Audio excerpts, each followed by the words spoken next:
60-та алқымдаған Айнагүл Дәумішарова қыстай табиғи газдың рахатын көріп, бұрынғы қиындықтарды ұмыта бастады. Отын тасымайды, күл шығармайды. Үйдің іші жып-жылы, шайы да қайнап тұр. Бұрын жаңа от жағып, күлді бұрқыратып атпаймыз, еміз жақсы, таза болып тұр. Рахмет басшыларға. Бұрын бейнеттенетін едік, қазір бейнеттенбейміз. Бәрі жақсы.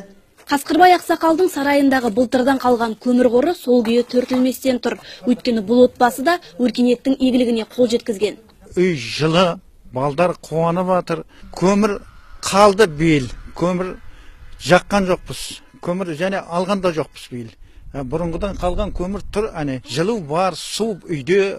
Әйтеке би кентінде тұрғындарды табиғи газбен қамтамасыз ету шаралары әлі де жалғасуда. Осы уақытқа дейін 300-ден аса үйге газ монтаж жұмыстары жүргізілді. 2 күннен бері газ келіп, үйімізде жаз болып жатыр. Бөлмелердің бәрі ыстық.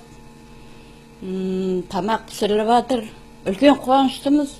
Бұрын күл шығарып, көмір әкеліп, ағаш жаратын болса, қазір газ бәрі күшті. Маусым айынан бастап Казтрансгаз газ мекемесі Әйтеке би кентінде газ монтаж жұмыстарын бастады.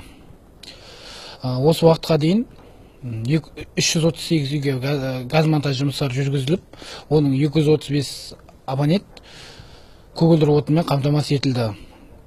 Қазіргі уақытта 5-ші кварталда Әйтеке би кентіндегі 5-ші квартал тұрғындары барлығына дерлік газ берілді. Қазіргі уақытта Желтоқсан көшелері, Шаснов көшесі, Бағланова көшесі, Халықов, Амангелді көшелерінде газ қосу жұмыстары жүргізілуде. Газ келсе, үйіңе жаз келеді. Бұл халықтың тұрмысын жақсартып, әл-ауқатын арттыруға бағытталған берекелі істің жемісі. Аймақ басшысы аудандарды газдандыруға қолға алу мәселесін осыдан 3 жыл бұрын көтеріп, 2013 жылға арналған іс-қимыл жоспарына енгізген болатын. Міне берілген уәде сөз жүзінде қалмай, аудан тұрғындарының көптен күткен арманы кезең-кезеңмен орындалуда. Ендігі кезекте Байқоңыр қаласы мен Қармақшы ауданы.